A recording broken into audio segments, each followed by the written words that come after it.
Jessica Tandy and Hume Cronin in The Marriage. With the conviction that marriage remains the most popular domestic arrangement between friendly people, NBC takes pleasure in presenting one of the most distinguished couples of the American theater, Jessica Tandy and Hume Cronin as Liz and Ben Marriott, bringing you the love and laughter of The Marriage.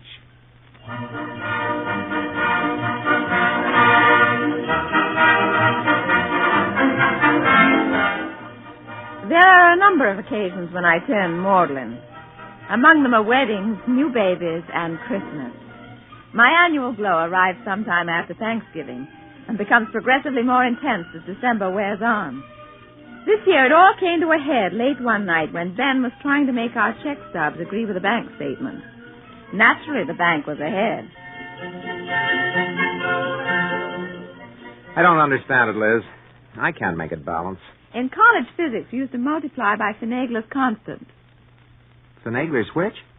That's the number which you multiply by to get what you know is the right answer. I'm afraid the Center Trust Company would take a dim view of Finagler's constant. So did our physics instructor. Look at this collection of bills. Oh, why do they always send them in those envelopes with windows? They always look as if they're sneering at you. They are. Look at this electric bill.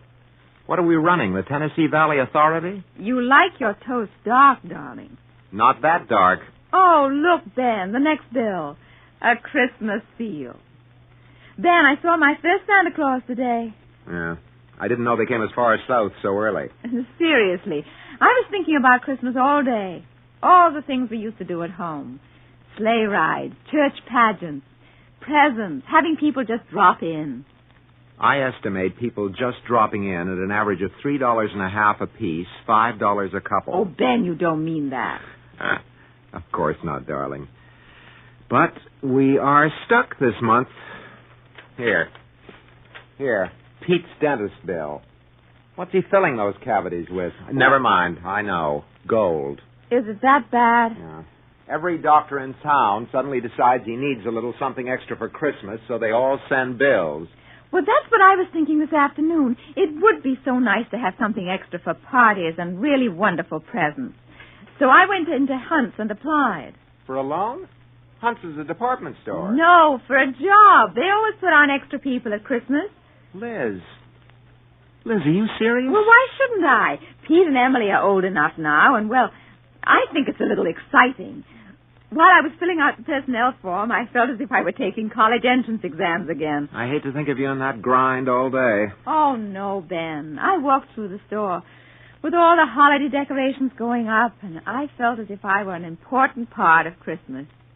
I'll be in moderate perfume. Don't they trust you with the uninhibited brand? Moderate price, dear. I still don't feel right about it. Ben, look at it this way.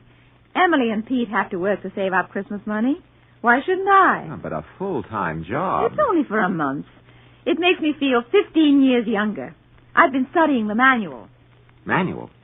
You mean an employee's manual? Oh, yes. You've got to know what to do in an emergency. What kind of an emergency? Well, what to do if a woman starts to have a baby in the store.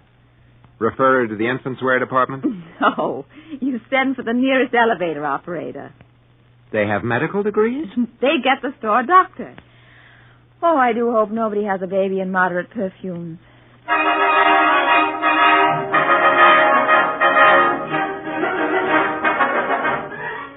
I had a curious sense of excitement as I went through the employees' entrance at Hunt's the next morning at 8:30. I positively glowed with a combination of pride and pre-Yuletide spirit as I punched my time card. Just before the store opened, Mr. Jarrett, the department buyer, called all the girls down to the big Christmas tree at the elevators. Now, girls. Oh, yes, sir. I believe we're all oriented on the mechanical details of sales slips, refunds, cash, and stock records. But now, in the quiet before the storm, I want especially to tell you temporaries that Christmas at Hunt's is more than sales and commissions. Christmas at Hunt's is here. Last year, in perfumes and cosmetics, we ran up a Christmas sales index of 79.8. You are amazed, of course. But let me warn you, hosiery was not far behind and coming fast. This year we face stiff competition. With the addition of men's sports shirts on the floor, we shall be hard put. Hard put. But I am confident that with our hardcore regulars and the spirited assistance of all you little extras, once again, when the dust is cleared and tally sheets are made out, up there in accounting, like a boob and Adam, perfumes and cosmetics will lead all the rest. I want you to know I have faith in you. By December 24th, hosiery and men's sports will know they've been in a fight. All right, places. Get out there and remember, Merry Christmas. Hello there. Hello. I'm Ruthie. Hello, Ruthie.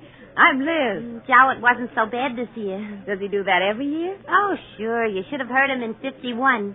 Mrs. Harris from Face Powder was sick. Silicosis or something, and he had us out there winning this one for her. It is kind of exciting, though, isn't it? I mean, all the Christmas spirit. You bet. Jowett gets a bonus if the department beats out hosiery and men's sports shirts. Look, honey, you mind if I give you a couple of tips? Well, as a matter of fact, I've never worked on the floor before. When I was here before, I was a buyer. No kidding. Well, out here, it's the law of the jungle. I know. I've had 8 years of it, since I was 16. You are a veteran. I got the scars to show. Well, here's our kennel. Look, Liz, you got to remember a customer is human. Deep down. They got weaknesses. When you spot it, move in fast. Get them before they get you. And push the dog. Push the dog? Yeah, this stuff. Jowett bought a couple of dozen gross of this perfume, and it's overpriced 100%. And he wants it unloaded. There's a 1% commission bonus. What an interesting name. Essence. In French, it means gasoline. Well, we'll all be pushing this stuff, although most of it will be bouncing back for return. Why should it? For one thing, it smells like a caramel popcorn store on Times Square.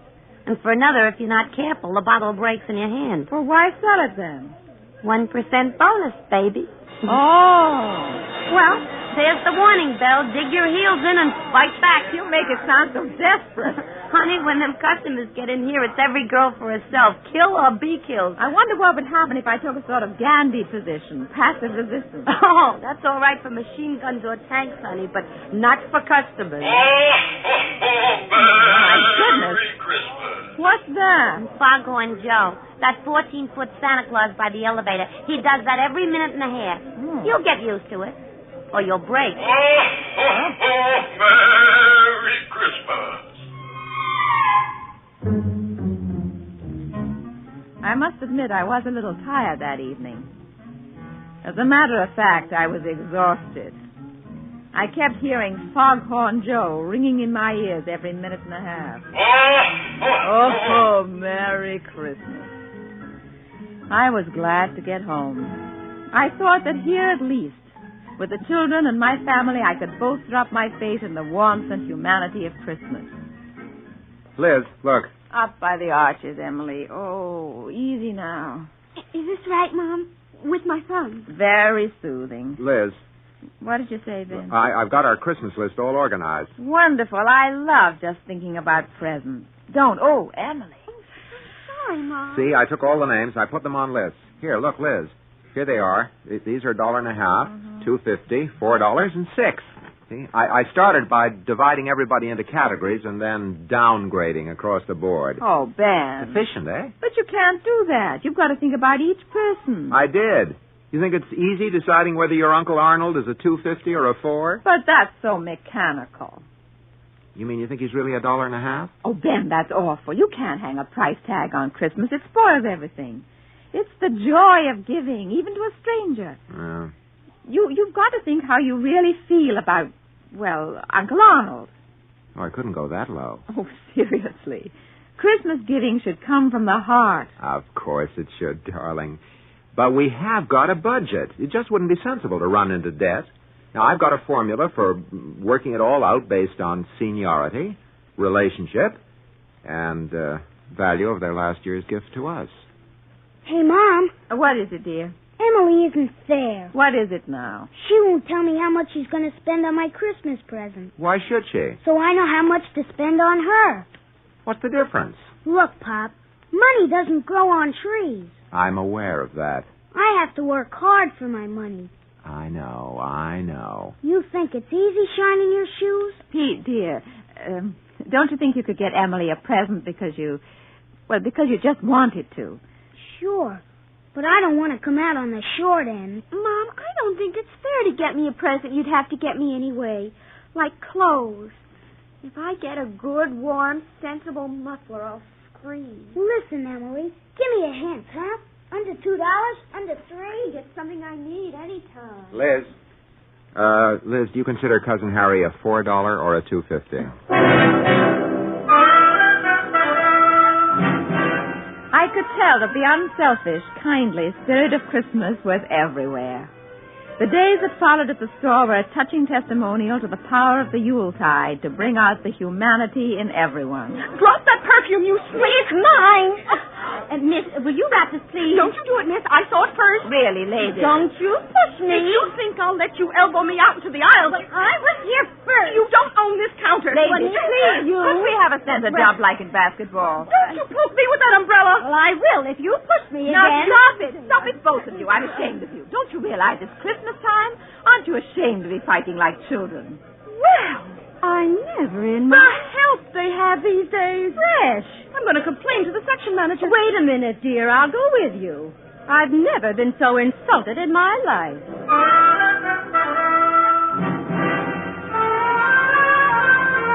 I clung desperately to my starry-eyed devotion to Christmas in the face of continuous crowds, salesgirls locked in deadly battle over commissions, and a mountain of return bottles of essence. I wanted so much to prove to Ruthie that you couldn't account for all of Christmas in sales slips and bonuses. You make a sale to that dame, Liz? Oh, yes. Ruthie was so sweet. Sweet? Yeah, she obviously didn't have much money. She had to make sure the present was just right. She said it was for her daughter. She'd try all the cosmetics? Uh-huh. I was so touched. She'd try one, and then she'd be worried that her daughter wouldn't like it, and then she'd try another one. Did she finally buy some? Oh, yes, a lipstick. The Circus Red No. 3. How did you know? The cheapest on the counter.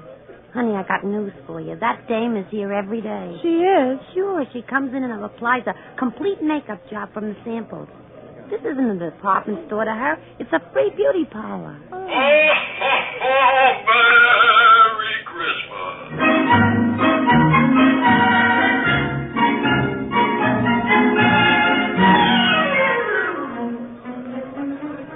Miss, young lady. I'll help you, madam. Oh, thank you. That's so thoughtful of you. Would you like to sit down, madam? Oh, thank you so much. I've been shopping all morning. It's really too much for me at my age. I'm 67, you know. How wonderful. Here, take this chair. Oh, look out for my umbrella, dear. Now, can I help you? Well, the doctor says I shouldn't go out shopping, you know, but I just couldn't let anyone else do my Christmas list. Now, could I? Of course not. That's just the way I feel. Is it really, dear? Oh, it's so nice to find somebody who feels this way about Christmas. I was beginning to give up. Oh, don't you do it, dear. You keep your spirit up. I always do. Christmas is my biggest time, you know.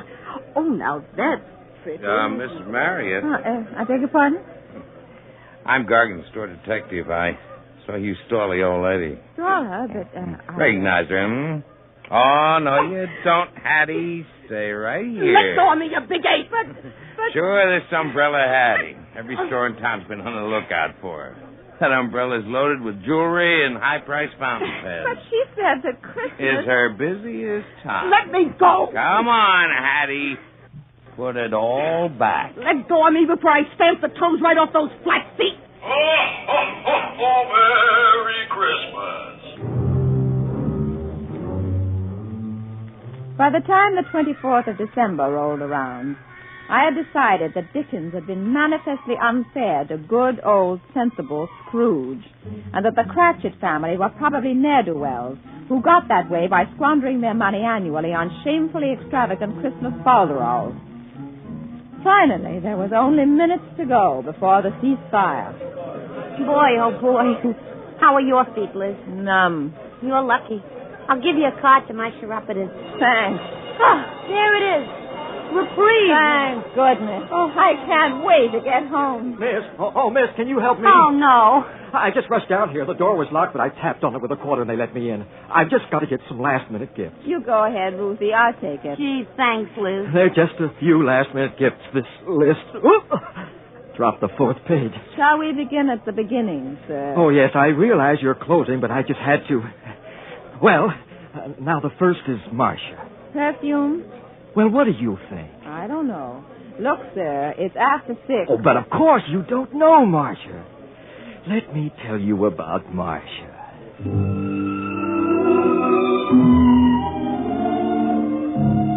I proceeded to provide a short-term psychoanalysis of everyone on the list.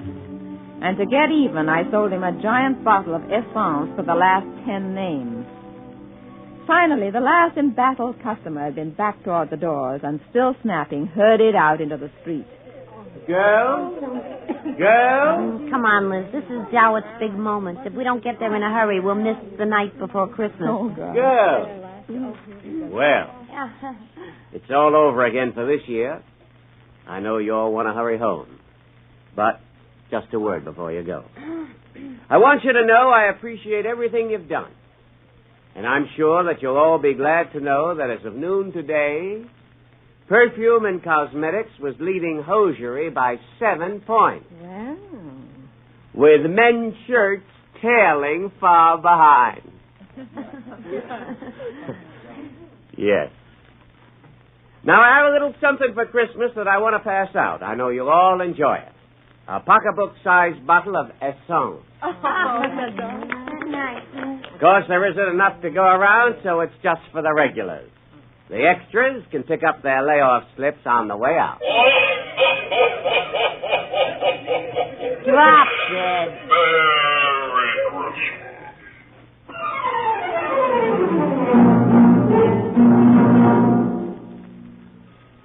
Well, it's snowing. Yeah. A white Christmas and soggy shoes. Well, I suppose I'd better get home. It's been nice knowing you, Ruthie. I don't think I could have survived the slaughter without you. Ah, you've been swell, Liz. Look, I thought maybe... Well, you were only an extra, and you didn't get any present. Here, you take mine. Oh, no, I couldn't. Sure, why not? Give it to your kid. She'll like it. But, Ruthie, you don't have to. Oh, I just kind of want to. You don't have to think of it as a Christmas present. Well, guess I'll go to a movie. A movie? On Christmas Eve? Sure, all the jerks are home trimming those silly trees. You can get a seat. You mean you don't have any place to go? Don't you have any family? Not that I speak to. I live in a room over on the west side. But, well, where will you have Christmas dinner tomorrow? Maybe a cafeteria. Christmas dinner is just dinner. Oh, Ruthie. I don't care, really. Well, I do. You come home with me now. Oh, no, I couldn't. But you can't be all alone on Christmas Eve. Oh, why not? Let it match the rest of the year. I don't care, really. I can take care of myself. It doesn't make any difference to me. Could I really go home with you? We'd love to have you. Really. Gee. Come on, we better hurry, or they'll have the tree all trimmed.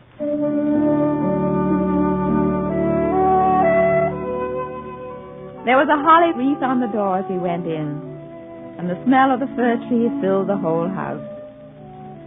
Suddenly I realized I wasn't sure how the family would react to a stranger, an intruder in our family Christmas.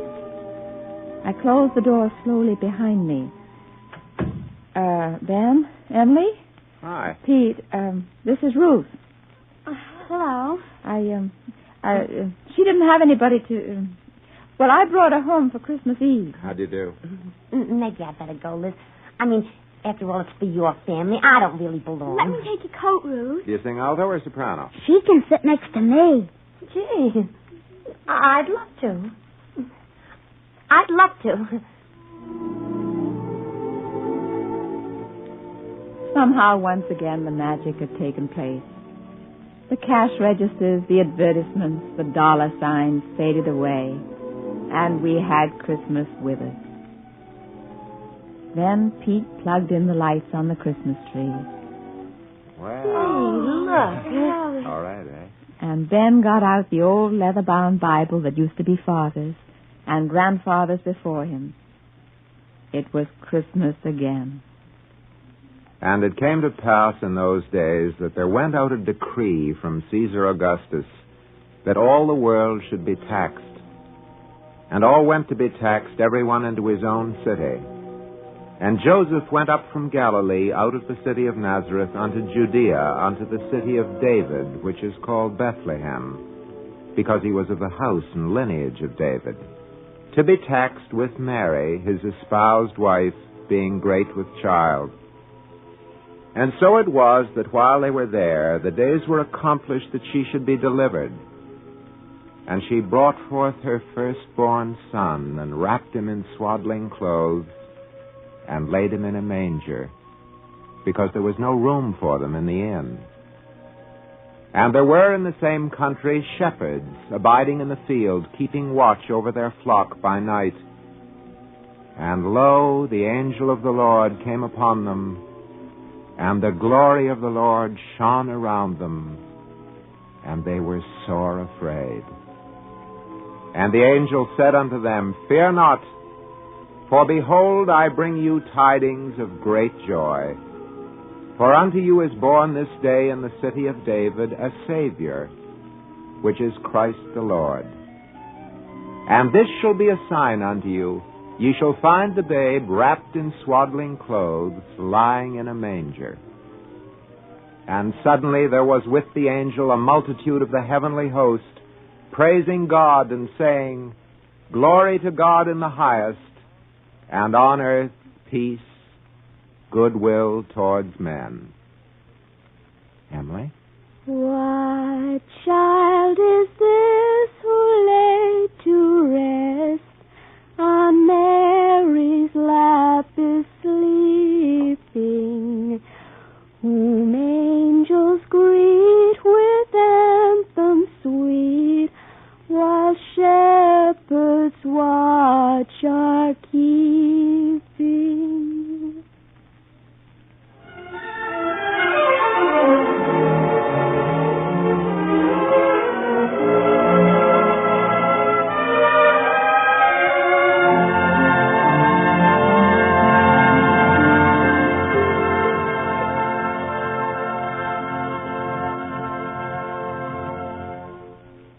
Ben and Liz Marriott will be back in a moment.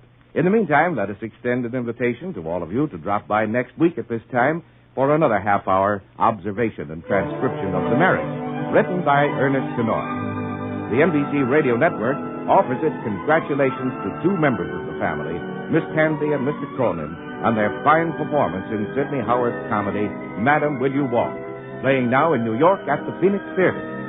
In tonight's cast of The Marriage were Denise Alexander, David Pfeffer, Ann Thomas, Norman Lloyd, Bryna Rayburn, Sylvia Davis, Kermit Murdoch, and James Stevens. The Marriage is an NBC Radio Network production directed by Edward King. This is Bob Denton speaking.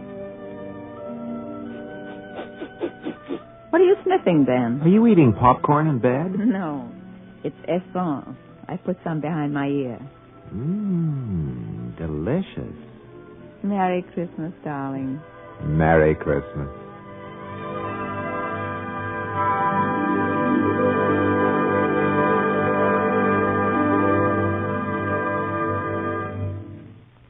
This program came to you from our Radio City studios in New York. Let a kitchen radio fill your day with the wonderful music on the NBC Radio Network.